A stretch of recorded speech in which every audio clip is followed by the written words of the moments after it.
The University of Minnesota's Field School for Agricultural Professionals is being held July 25th and 26th at the St. Paul campus of the University of Minnesota.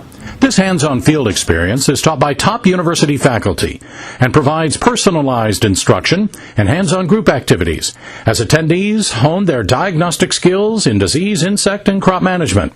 Topics on day one include corn and soybean agronomics, herbicide mode of action and crop injury symptoms, insect identification, and implementing variable rate nitrogen prescription technology. Topics on day two include weed identification, crop diagnostics, and managing soybean diseases, understanding soybean yield components, recognition of corn caterpillars as affected by Bt traits, along with alfalfa and small grain agronomics.